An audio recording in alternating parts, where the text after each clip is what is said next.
안녕하세요. 볼만찬 기자들입니다. 저희 예측이 정말 신기할 정도로 맞지 않고 있습니다. 비사이로 바꿔오고 있습니다. 네. 다른 의미에서 작두를 탔는데 이제 슬슬 진짜 예측하는 게 약간 두려울 정도예요. 부담돼요. 네, 저희가 추가할못이기는 하지만 이 정도로 예측이 틀린다는 거. 그만큼 지금 리그에 변수가 많고 그렇게 해석해? 그만큼 보는 입장에서는 흥미진진할 수밖에 없다. 이렇게 한번 기분 좋게 해석해 보도록 하겠습니다. 맞습니다. 자, 이제 5라운드입니다. 이번 라운드에는 시즌 처음으로 프라이데이 나이트 풋볼 금요일에 경기가 펼쳐지거든요. 다양한 이야기거리도 늘어나고 있기 때문에 5라운드 어떤 경기 펼쳐지지 한번 프리뷰하도록 하겠습니다. 자, 첫 번째 경기입니다. 11일 금요일 오후 7시 울산 문수경기장에서 펼쳐지는 울산과 서울의 경기입니다. 네, 기세면에서는 울산이 앞섭니다. 지난 주말 전북전 승리로 3연승, 유일한 무패팀입니다. 서울은 무패를 달리다 김천을 상대로 시즌 첫 패배를 당했습니다. 네. 반전이 필요해 보이는 상황이고 이 경기는 다른 것보다는 전술적으로 아주 흥미로울 것 같습니다. 지난 4경기 기록을 보면 두 팀이 어떤 색깔의 축구를 펼쳤는지 알 수 있는데요. 보시는 바와 같이 슈팅, 공격 지역 패스, 전진 패스, 탈압박 등에서 양 팀이 4라운드 현재 1, 2위를 다투고 있습니다. 그러니까 두 팀 모두 빌드업에 중점을 두고 후방에서 시원시원한 전진 패스로 공격 진영으로 공을 연결해서 파이널 서드 지역에서 많은 패스를 주고받으면서 찬스를 노리는 공격지향적인 축구의 표본이라고 할 수 있겠습니다. 그렇네요. 네, 두 팀 모두 포백을 쓰는데 풀백들과 이선 자원들이 자주 스위칭을 하고 제로톱을 활용한다는 공통점도 있습니다. 비슷한 축구를 하지만 순위가 차이가 나는 이유가 있는데요. 바로 해결 능력입니다.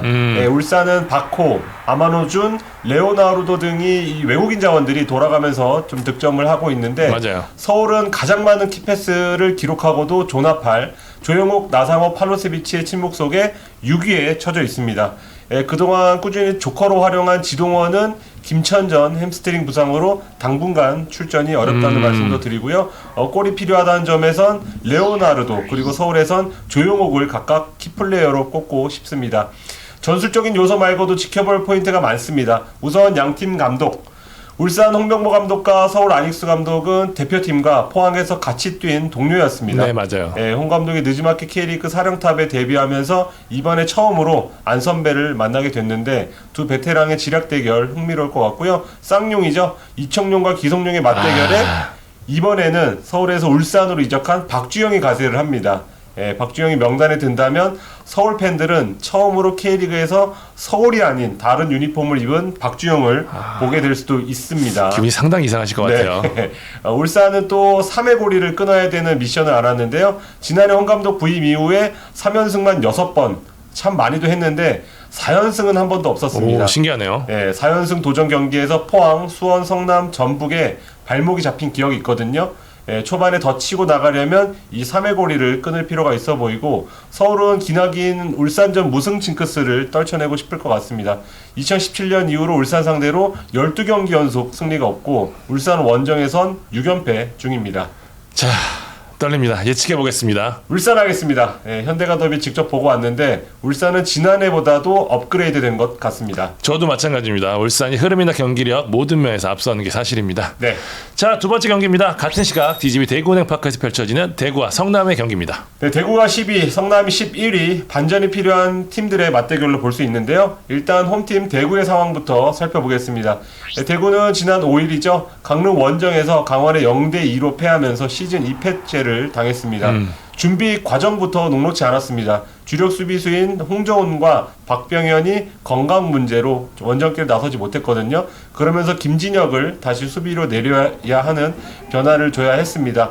이 홍철까지 다치면서 매 경기 다른 수비 라인업을 꾸리고 있고 이게 안정성 결여 문제로 나타나고 있는 것 같고요. 일본 출신 윙백이죠. 케이타가 열심히 해주고 있지만 아직 호흡적인 측면에서는 문제를 조금 드러내고 있습니다. 대구가 K리그에서 어느 팀보다 외국인 선수 의존도가 높은 팀이잖아요. 맞아요. 그런데 이 외국인 선수들의 어떤 뒤늦은 팀 합류로 인해서 폼이 서서히 오르고 있고 여기에 김천, 특히 김천전에서는 체력적으로 아주 힘든 경기를 했다고 합니다. 맞아요. 후반전에 특히 그랬죠. 네, 그리고 이제 강릉 멀거든요. 원거리 원정까지 떠나면서 강원전에는 특히 후반에 체력이 급감하는 모습을 보였습니다. 강원전 2실점 모두 후반에 나온 것과 무관하지 않다고 보고 홍정훈, 박병현 얘기를 드리면 이번 성남전에도 출전이 불투명해 보입니다. 그만큼 정태욱, 조진우, 김진혁 3백 출전할 가능성이 있는데 이 세 선수가 출전한다면 아무래도 목표를 무실점으로 잡을 것 같습니다. 그렇겠죠. 수비의 안정을 기하면서 공격은 올드 공격수죠. 고재현 선수에게 좀 기대를 거는 눈치인데 고재현 선수는 전북 김천과의 2연전에서 연속 득점하면서 좀 기대감을 키웠습니다. 이 선수가 대구에서 나고 자란 대구맨입니다. 그래서 그런지 대팍에서만 지금 2경기 연속골이거든요. 그러네요. 강릉 거르고 대구에서 지금 대팍에서 3경기 연속골 지금 바라는데 가마 감독은 그래도 세징야 에드가 또 한 골 정도 터뜨렸으면 어떻을까 한번 기대를 해볼 것 같고요. 성남에서도 키프레이부터 좀 꼽고 가면 전성수 선수입니다. 고재현이 1999년생, 전성수 선수가 2000년생인데 비슷한 또래입니다.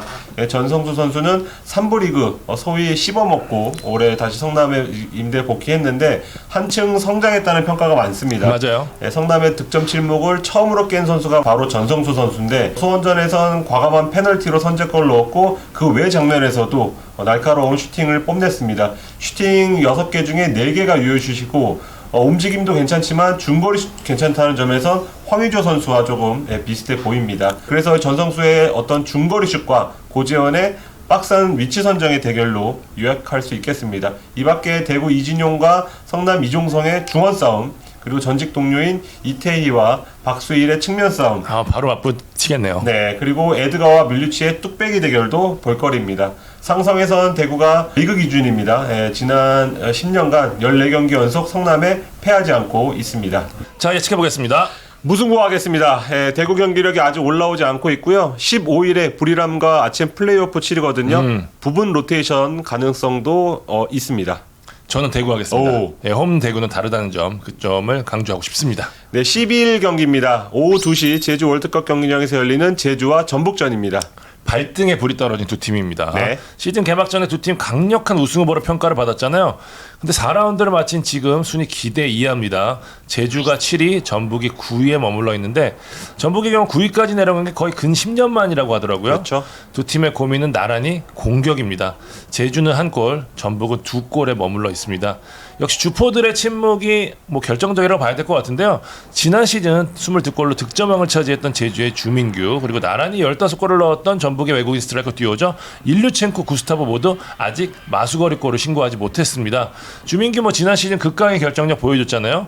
34경기에서 기록을 봤더니 38번의 유효 슈팅을 날려서 총 22골을 만들어냈어요. 그러니까 57.8%에 달하는 득점 전환율을 보였는데 올해는 4경기에서 4번의 유효 슈팅 날렸으니까 경기당 유효 슈팅 수는 큰 차이가 없는데 이 중 아직 한 골도 만들어지지 못했거든요. 제주가 전술적인 특징이 뭐냐면 주민규에게 빌드업이나 이런 다른 역할을 줄여주는 대신에 박스한 마무리를 강조하거든요. 그래서 득점왕을 차지한 것도 있는데 올해 주민규가 이 역할을 해주지 못하면서 제주의 부진이 이어지고 있습니다. 주민규를 대신할 선수로 이정문 선수가 사실 있는데 부상이 길어지면서 사실 이렇다 할 대체자가 없는 게 남길 감독의 고민이거든요. 이제 여러 가지 카드를 고민하고 있는 것으로 알고 있습니다. 전북도 비슷한 고민인데 일류첸코와 구스타보가 올 시즌 나란히 슈팅을 4개씩밖에 하지 못하고 있어요. 충격적인 것은 뭐냐?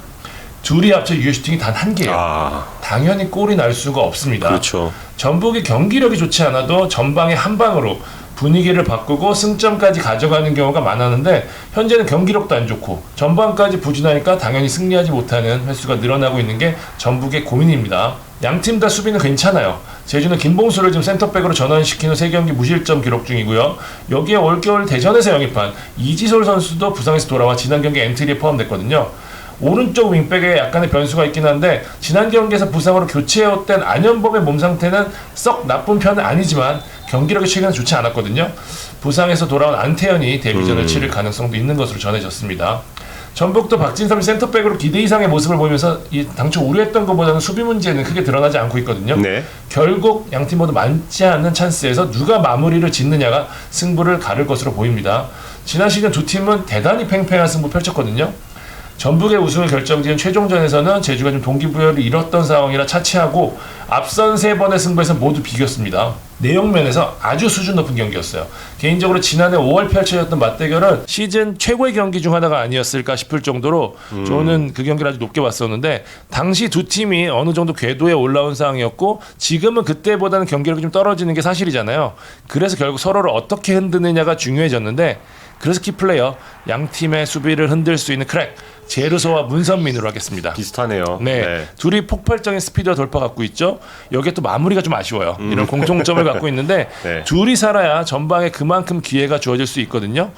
그런 면에서 두 선수 대결 주목하시면 재밌을 것 같고요. 참고로 지난 경기에서 입단식을 했던 구자철 선수는 출전이 어려울 전망입니다. 이번 경기 스카이스포츠에서 생중계하니까요. 제주까지 가지 못하시는 분들 집관하셔도 좋을 것 같습니다. 예측해 주시죠. 무승부하겠습니다. 치열한 승부 끝에 결론이 나지 않을 것 같다. 저도 무승부 느낌 나는데 전북이 4년 넘게 제주에 패하지 않았더라고요. 이 상성이 걸립니다. 전북승으로 하겠습니다. 자, 네 번째 경기입니다. 오후 4시 30분 수원 월드컵 경기장에서 열리는 수원과 포항의 경기입니다. 네, 포항이 승점 9점으로 2위, 수원이 승점 4점으로 8위입니다. 수원 홈이지만 기세 좋은 포항 얘기부터 하면 좋을 것 같은데요. 네. 경기력이 놀랍습니다. 그렇습니다. 정말 대단합니다. 네, 제주, 전북, 인천, 포항이 시즌 초반 잡은 팀들 목록인데 공격도 공격이지만 무실점이 가능한 팀이라는 것도 보여주고 있습니다.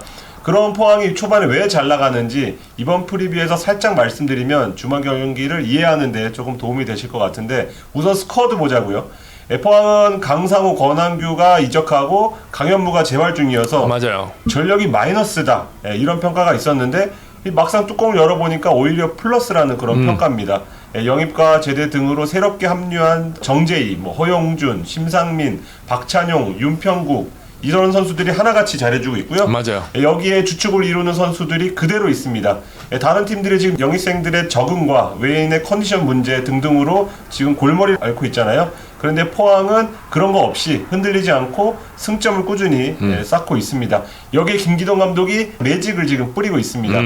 기동 타격대 이런 별명에서 나타나듯이 포항하면 떠오르는 이미지가 티키타카라던가 빠른 공격적인 무빙 이런 건데 올해는 조금 다릅니다. 포항 경기를 보면 전체적인 선수 라인을 살짝 뒤로 뺍니다. 의도는 분명하죠. 웅크리다가 기회가 되면 딱 역습을 하려는 건데 그게 잘 나타난 장면이 전북전 박승욱의 기막힌 택배에 의한 정재희의 골이었죠. 후방에는 박찬용, 박승욱, 미들엔 신진호 이 세 선수가 전방으로 찔러준 패스가 기가 막힙니다. 그리고 앞선에는 정재희, 임상엽, 허용준이라는 발이 빠르면서도 골까지 넣어줄 선수가 있다는 점에서 이 전략을 택했고 잘 먹혀들고 있다고 할 수 있습니다. 수원 입장에서는 이걸 어떻게 잘 막을 수 있느냐가 관건이라고 보이는데요. 이 기세를 꺾기에는 다소 힘든 미션이 아닌가 이런 생각이 조금 들긴 합니다. 지금 중원에 문제가 좀 있거든요. 맞아요. 수원이. 네. 정승원이 대퇴부 쪽 부상으로 아마도 A매치 휴식기 이후에 좀 복귀할 것으로 예상되고 최성근은 성남전에서 발목과 무릎을 다쳐서 이번 경기 출전이 좀 어려울 전망입니다.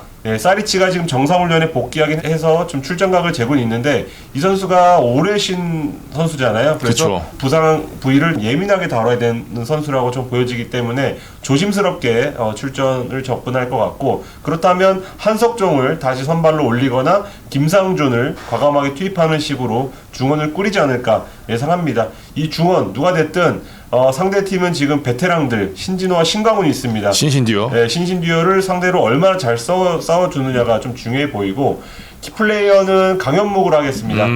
정상빈, 김민우 이적하고 강현묵 책임감이 지금 막중해졌습니다. 지난 성남전에서 동점골이죠. 어시스트하면서 자신감을 올렸습니다. 수원이 공격지역 패스가 지금 아래에서 두 번째, 키패스가 최하위거든요. 포항과 대척점에 있는데 강현묵이 이 파이널 서드 지역에서 해줘야 할 일이 참 많다는 그런 얘기가 됩니다. 포항에선 강현묵과 2001년생 동갑인 고영준 선수를 키플레이어로 꼽겠는데 두 선수 모두 공미로 나설 전망이잖아요.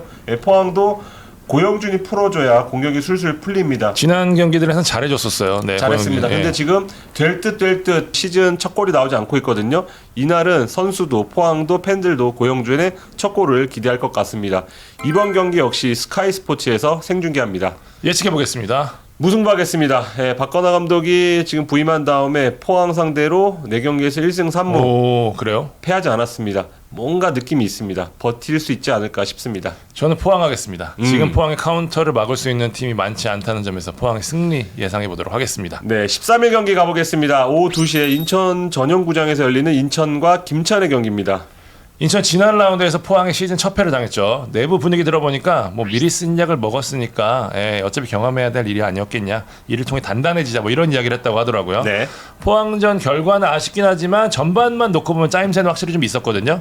후반전 공격에서 좀 아쉬움이 있었던 이유, 이명주가 부상으로 교체해왔던 여파가 컸거든요. 일단 이명주는 큰 문제가 없는 것으로 전해졌습니다. 이명주가 복귀 후 4경기에 다 뛰고 이제 뭐 주중 주말 경기까지 뛰면서 사실 조성 감독도 이야기했지만 훈련량에 비해서는 많은 경기를 소화한 셈이었거든요. 그런데 후반에 안 뛰고 이번에 또 일주일의 텀을 둔 거잖아요. 그렇기 때문에 정상 컨디션으로 경기를 치를 가능성이 높고요. 인천의 고민 아길라르와 이명주의 공존 부분인데 지금 3-4-3 포메이션에서는 아길라르가 오른쪽 윙포워드로 뛰고 있거든요. 근데 뭐 기본적으로 스피드나 측면에 대한 이해도가 높은 선수는 아니란 말이에요. 그래서 측면에서는 쉽지 않겠다는 게 역시 포항전에서 좀 여실히 드러났고요. 저는 스피드가 좋은 김보섭의 활용도가 좀 높아지지 않을까 싶습니다. 인천이 일단 이렇다 할 부상자도 복귀자도 없는 상황이기 때문에 이런 상황에서 이번 김천전을 맞이할 전망입니다. 김천 초반 다크호스. 무섭습니다. 네, 지난 서울전에서도 2대0 완승을 거뒀습니다. 경기력도 좋지만 김천이 버티고 승리까지 가져가는 경기가 늘어나고 있다는 점 뭐냐? 팀으로서 완성도가 올라가고 있다는 점을 보여주거든요.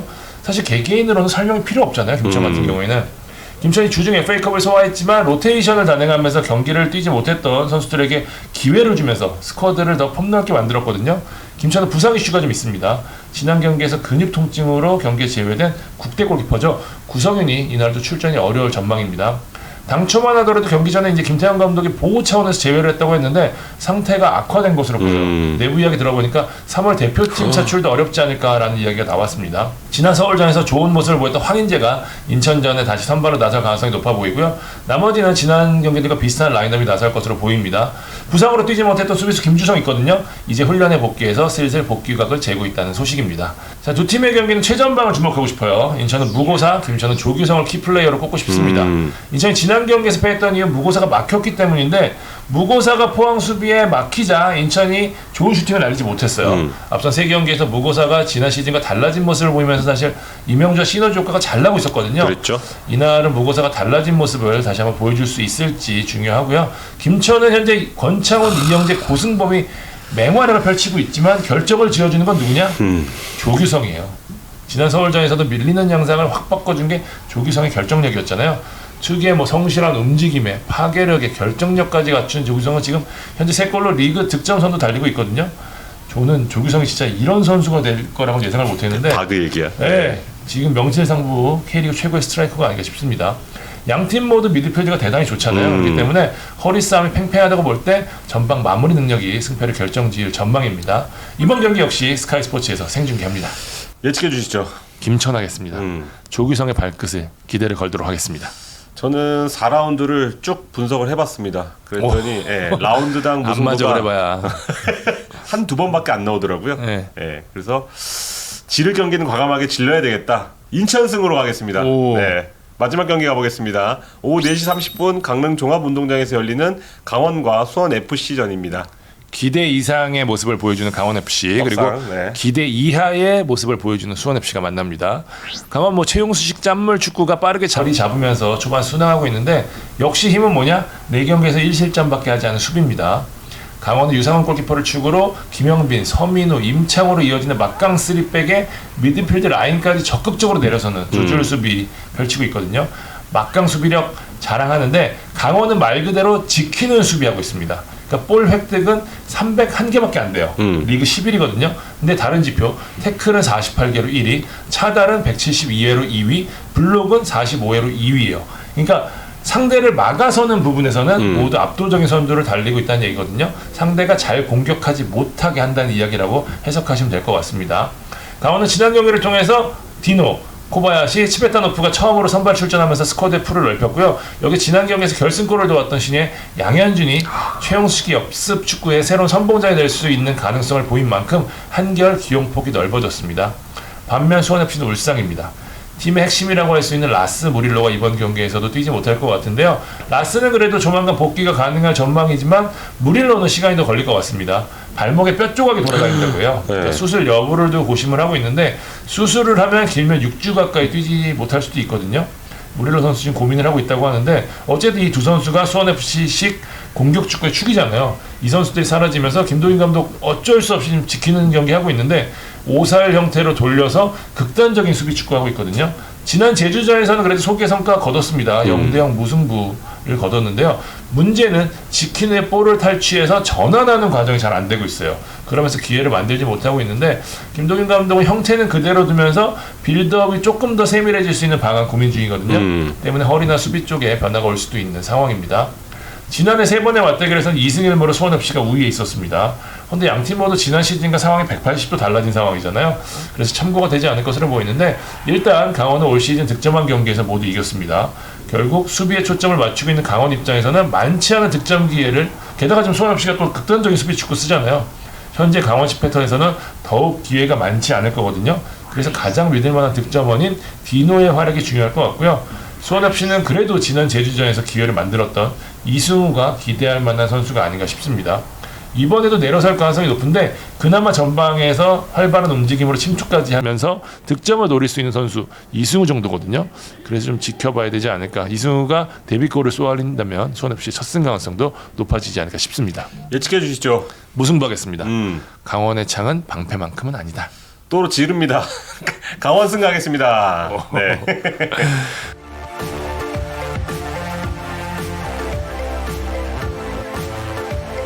자, 5라운드 프리뷰해봤습니다. 또 어떤 명승부가 펼쳐질지 기대하면서 이번 방송 마무리하도록 하겠습니다. 네, 지금까지 볼만찬 기자들이었습니다. 감사합니다.